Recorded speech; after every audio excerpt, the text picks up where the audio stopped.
Exercice B. Mesure d'épaisseur. Dans l'industrie, le contrôle qualité de l'épaisseur de matériaux fabriqués est important pour respecter le cahier des charges. Plusieurs principes physiques sont utilisés pour déterminer l'épaisseur d'une plaque de métal, de verre, de film plastique, etc. Une pochette plastique est constituée de deux films plastiques entre lesquels des documents papier peuvent être rangés. Selon les fabricants, l'épaisseur E du film plastique utilisé varie de 50 micromètres à 120 micromètres. L'objectif de cet exercice est d'étudier deux méthodes pour déterminer l'épaisseur d'un film plastique utilisé dans la fabrication d'une pochette plastique lisse incolore. L'expression de la capacité C d'un condensateur, constituée de deux armatures métalliques de surface S, exprimée en mètres carrés, séparée par une pochette plastique d'épaisseur 2 fois petit e et exprimée en mètres, est grand C égale à 1,95 fois 10 puissance moins 11 multiplié par grand S divisé par 2e. L'indice de réfraction du film plastique est petit n égale à 1,49. Mesure optique de l'épaisseur du film plastique. On utilise d'abord un microscope, représenté en figure 1, et dont une modélisation optique est donnée en figure 2.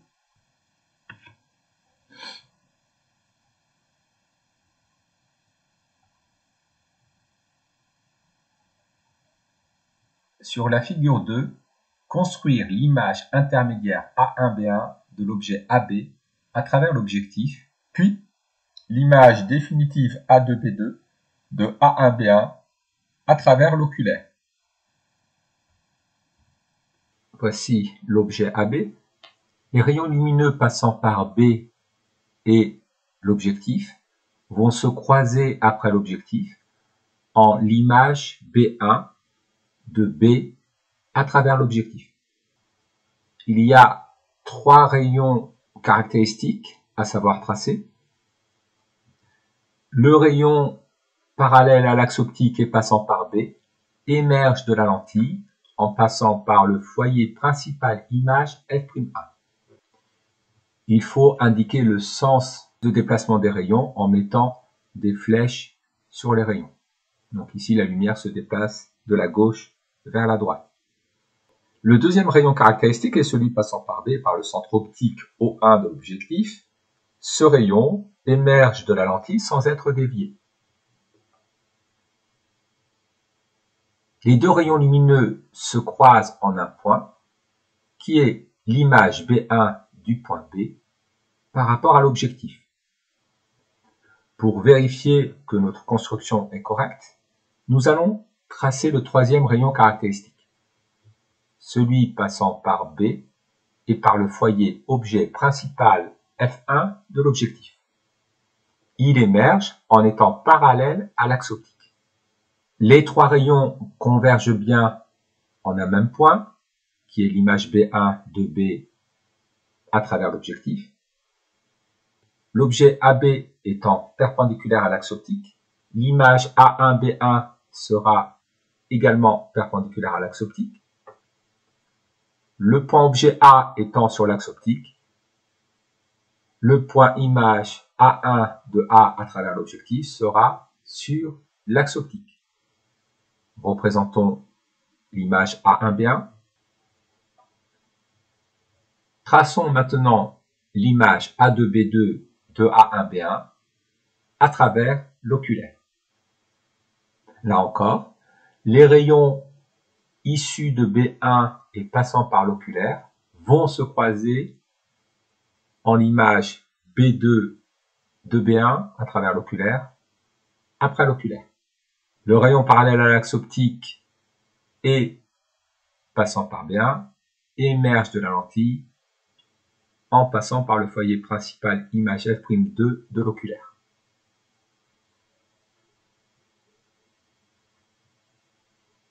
Le rayon lumineux issu de B1 et passant par le centre optique O2 de l'oculaire émerge de la lentille sans être dévié. Les deux rayons lumineux issus de B1 et passant par l'oculaire émergent de l'oculaire en se croisant en l'image B2 de B1. L'image intermédiaire étant transversale, perpendiculaire à l'axe optique. L'image définitive est également perpendiculaire à l'axe optique. Le point A1 étant sur l'axe optique, le point image A2 de A1 est sur l'axe optique. Donner les caractéristiques de l'image définitive A2B2. L'image définitive A2B2 est dans l'espace image de l'oculaire. Elle est donc réelle. L'image définitive A2B2 est orientée dans le même sens que l'objet AB. Donc, l'image est droite. La taille de l'image A2B2 est supérieure à la taille de l'objet AB. L'image est donc agrandie. L'image est droite, réelle et agrandie. Un expérimentateur désire observer l'objet à travers le microscope sans accommoder. Dans ce cas, l'image définitive A2B2 donnée par le microscope doit se situer à l'infini. Indiquer où doit se former l'image intermédiaire A1B1 pour satisfaire à cette condition. Afin que l'image A2B2 soit rejetée à l'infini, l'image intermédiaire A1B1 doit se situer dans le plan focal objet de l'oculaire, c'est-à-dire le plan perpendiculaire à l'axe optique et passant par F2. L'image intermédiaire doit se former dans le plan focal objet de l'oculaire, plan perpendiculaire à l'axe optique et passant par le foyer principal objet F2 de l'oculaire. On trace un trait de chaque côté du film plastique et on le pose sur le microscope. On fait successivement la mise au point sur chaque trait tracé sur le morceau de film en tournant une vis micrométrique. On photographie la vis micrométrique. Le constructeur indique qu'un déplacement de la vis entre la graduation 0 et la graduation 10 correspond à un déplacement de 20 micromètres. Photo du réglage de la vis micrométrique lors de la mise au point du premier trait. Photo du réglage de la vis micrométrique lors de la mise au point sur le deuxième trait. Déterminer la valeur de l'épaisseur petite e du film plastique, sachant que le déplacement de la vis micrométrique entre ces deux mises au point est épaisseur divisé par indice de réfraction, donc petit e divisé par petit n. Commenter le résultat. Déterminons tout d'abord le déplacement de la vis micrométrique. Lors de la mise au point sur le premier trait, la vis micrométrique indique 128. Lors de la mise au point sur le deuxième trait, la vis micrométrique indique 150. Un déplacement de la vis micrométrique entre la graduation 0 et 10 correspond à un déplacement de 20 micromètres. Ainsi, un déplacement de la vis micrométrique de 22 correspond à un déplacement de 22 divisé par 10 fois 20 micromètres, c'est-à-dire 44 micromètres. Le déplacement de la vis micrométrique en micromètres est égal au déplacement de graduation 150 moins 128 divisé par 10 multiplié par 20. Le déplacement de la vis micrométrique vaut donc 44 micromètres. Nous en déduisons l'épaisseur du film plastique. L'épaisseur du film plastique est donc égale à 44 fois petit n, l'indice de réfraction. L'indice de réfraction étant de 1,49, nous en déduisons que l'épaisseur du film plastique est égale à 44 fois 1,49, c'est-à-dire 66 micromètres. Nous allons commenter ce résultat. Dans l'énoncé, on nous indique que selon les fabricants, l'épaisseur petite e du film plastique utilisé varie de 50 micromètres à 120 micromètres. La valeur de 66 micromètres est bien compris dans cet intervalle. Cette valeur est en accord avec l'épaisseur annoncée par les fabricants. En effet, l'épaisseur petite e du film plastique utilisé est bien comprise entre 50 micromètres et 120 micromètres. Mesure capacitive de l'épaisseur du film plastique. Pour faire une deuxième mesure de l'épaisseur du film plastique, on réalise un condensateur à l'aide de deux feuilles d'aluminium identiques de dimension 20 cm sur 20 cm, entre lesquelles la pochette plastique est intercalée. Le tout est maintenu serré. Ce condensateur est utilisé dans un montage électrique dont le schéma est donné en figure 5. Ce montage électrique est constitué d'un générateur, considéré comme une source de tension idéale, qui fournit une tension grand E, d'un conducteur ohmique de résistance variable grand R et du condensateur réalisé de capacité C.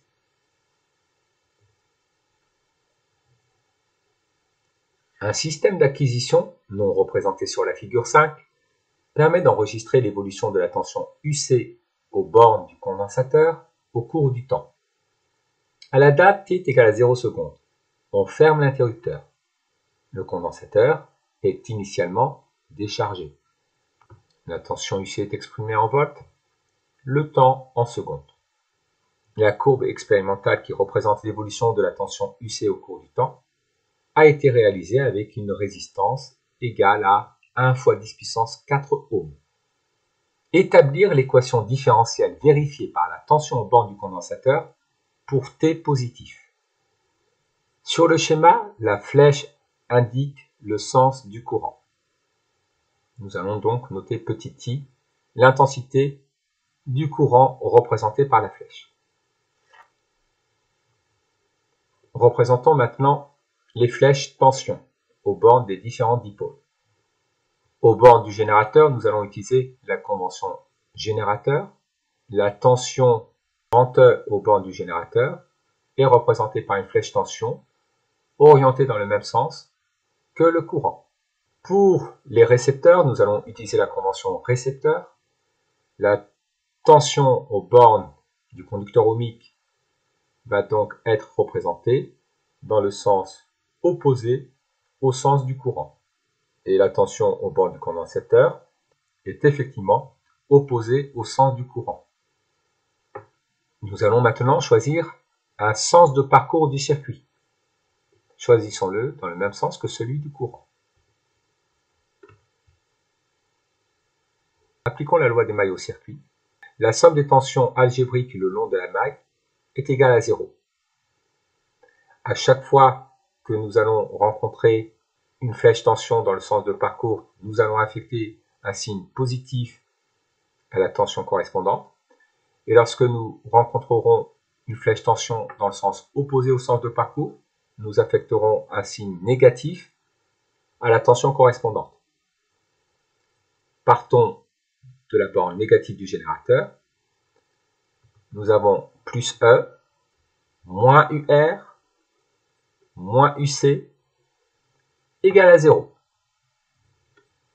En appliquant la loi des mailles au circuit, nous obtenons E moins UR moins UC égale à 0, ce que nous pouvons écrire UR plus UC égale à grand E. En appliquant la loi d'Ohm aux bornes du conducteur ohmique, nous obtenons UR est égal à R fois I. Le courant d'intensité I arrive sur l'armature de charge Q. Nous pouvons donc écrire que l'intensité I est égale à la dérivée de la charge Q par rapport au temps. I est égal à dQ sur dt.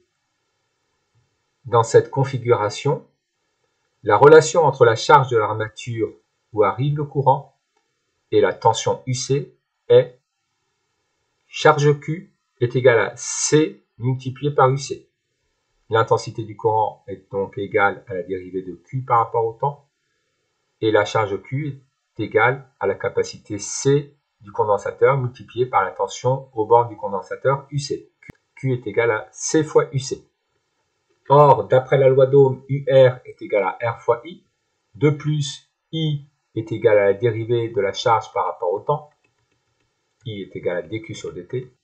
La charge Q est égale au produit de la capacité par la tension aux bornes du condensateur. Q est égal à C fois UC. La capacité C étant une constante multiplicative, la dérivée du produit de la constante C par la tension UC est donc égale à la constante C multipliée par la dérivée de la tension UC.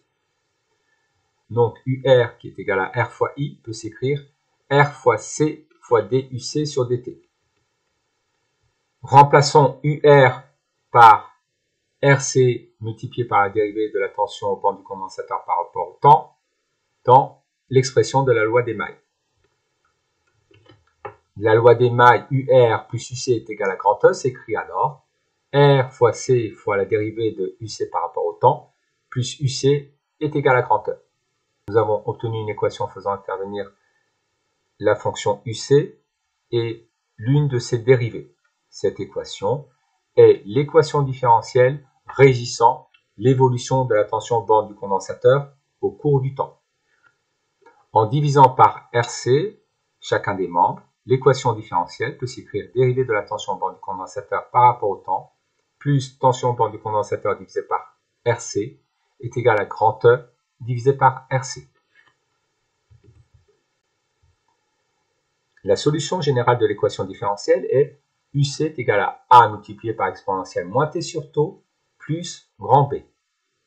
Déterminer l'expression des constantes A, B et taux en fonction de grand E, grand R et grand C. On nous indique qu'à l'instant initial, T égale à 0 secondes, le condensateur est déchargé. Donc la tension UC à l'instant T est égale à 0 secondes est égale à 0 volts. De plus, en remplaçant T par 0 secondes dans l'expression de la solution générale, nous obtenons que la tension au bord du condensateur à l'instant T est égale à 0 est égale à A multiplié par exponentielle de 0 plus B. Exponentielle de 0 c'est 1. La tension au bord du condensateur à l'instant initial est égale à grand A plus grand B. La tension au bord du condensateur à l'instant initial est nulle. Remplaçons T par 0 dans l'expression générale de la tension au bord du condensateur. Nous obtenons A exponentielle de 0 plus B égale à 0. Exponentielle de 0, c'est 1. On obtient donc que A plus B égale à 0. On en déduit que A est égal à moins B. La tension au bord du condensateur tend vers grand E. Lorsque le condensateur est chargé, la tension à ses bornes est égale à la tension au bord du condensateur. La limite de la tension au bord du condensateur lorsque T tend vers plus infini est égale à grand E. Or, UC a pour expression A exponentielle moins T sur taux plus B.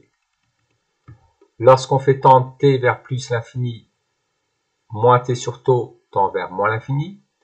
L'exponentielle de quelque chose qui tend vers moins l'infini tend vers 0. Donc, la limite de A exponentielle moins T sur taux plus grand B, lorsque T tend vers plus l'infini, est égale à grand B. On obtient donc que grand B est égal à grand E. Alors, grand B est égal à grand E, grand A est égal à moins B, donc grand A est égal à moins E. B vaut grand E, A vaut moins E. Afin de déterminer l'expression de taux, nous allons remplacer dans l'équation différentielle UC par A exponentielle moins T sur taux plus grand B. Remplaçons dans l'équation différentielle UC par A exponentielle moins T sur taux plus grand B, c'est-à-dire par moins E exponentielle moins T sur taux plus grand E. La dérivée d'une somme est égale à la somme des dérivées, donc nous obtenons la dérivée de la constante grand E par rapport au temps est nulle. La dérivée d'une constante multiplicative multipliée par une fonction est égale à la constante multiplicative multipliée par la dérivée de la fonction. Donc dérivée de moins E multipliée par exponentielle moins T sur taux, ce sera égal à moins E multiplié par la dérivée d'exponentielle moins T sur taux. La dérivée d'exponentielle moins T sur taux, c'est la dérivée de moins T sur taux multipliée par l'exponentielle moins T sur taux. La dérivée d'exponentielle moins T sur taux, c'est égal à la dérivée de moins T sur taux multipliée par exponentielle moins T sur taux.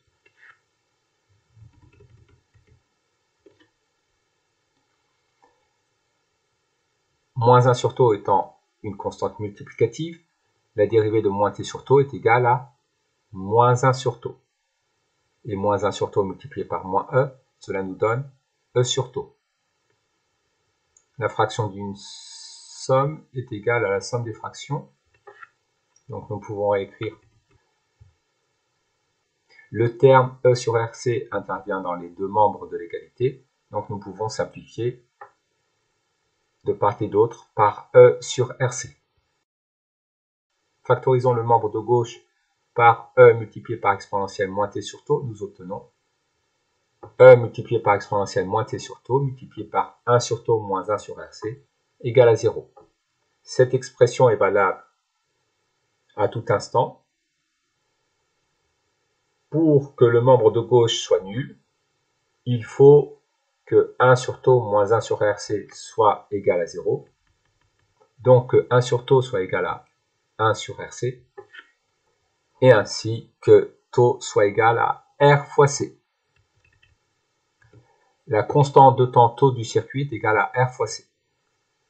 Déterminer la valeur de la constante B et la valeur du temps caractéristique tau à l'aide de la figure 6 en expliquant la démarche suivie. Lorsque t tend vers plus l'infini, la tension au bord du condensateur tend vers la tension au bord du générateur, c'est-à-dire grand E. Pour déterminer la valeur de grand E, nous allons donc lire l'ordonnée de l'asymptote de la tension au bord du condensateur en fonction du temps lorsque t tend vers plus l'infini. L'asymptote est tracée en pointillé rouge. Nous lisons que l'ordonnée grand E de l'asymptote est de 6 volts. Pour déterminer la constante tau du circuit, il y a deux méthodes. Soit nous traçons la tangente à l'origine à la courbe UC en fonction de t. L'abscisse du point d'intersection de la tangente à l'origine et de l'asymptote est égale à la constante de temps tau. La deuxième méthode consiste à déterminer la durée au bout de laquelle la tension au bord du condensateur a atteint 63% de sa valeur maximale, c'est-à-dire 63% de 6 volts, autrement dit 3,8 volts. Cette durée est égale à la constante de temps tau. Nous allons lire l'abscisse du point de la courbe d'ordonnée 3,8 volts. La tension 3,8 volts est atteinte au bout de 0,6 fois 10 puissance moins 4 secondes, c'est-à-dire 6 fois 10 puissance moins 5 secondes. Lorsque t est égal à la constante de temps tau, la tension au bord du condensateur vaut 63% de grand E, c'est-à-dire 63% de 6 volts, autrement dit 3,8 volts. La constante de temps tau vaut 6 fois 10 puissance moins 5 secondes.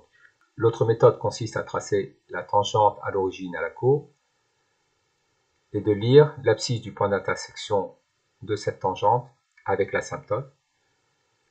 Le point d'intersection de ces deux segments de droite est petit t égale à tau, ici 6 fois 10 puissance moins 5 secondes. Déterminer la valeur de la capacité C du condensateur réalisé. Nous allons utiliser l'expression tau égale à R fois C. C est égal à la constante de temps tau divisé par la valeur de la résistance. Tau doit être exprimé en secondes, R en ohms. La capacité s'obtiendra en farad. R vaut 1 fois 10 puissance 4, tau 6 fois 10 puissance moins 5, 6 fois 10 puissance moins 5 divisé par 10 puissance 4, cela nous donne 6 fois 10 puissance moins 9 farad ou 6 nanofarad. En déduire la valeur de l'épaisseur du film plastique utilisé pour fabriquer la pochette, commentez le résultat. Nous allons reprendre l'expression de la capacité C du condensateur donnée par l'énoncé. C est égal à 1,91 fois 10 puissance moins 11 fois S sur 2E. Nous en déduisons que petit e est égal à 1,95 fois 10 puissance moins 11 fois S sur 2 fois C. L'armature du condensateur est en carré. de côté 20 cm, c'est-à-dire 0,20 m. La surface de l'armature est égale à 0,20 au carré. La capacité du condensateur doit être exprimée en farad. On obtient une épaisseur de 6,5 fois 10 puissance moins 5 mètres. Et en multipliant par 10 puissance plus 6, nous convertissons en micromètres. L'épaisseur du film plastique est de 65 micromètres. Cela est cohérent avec la méthode optique.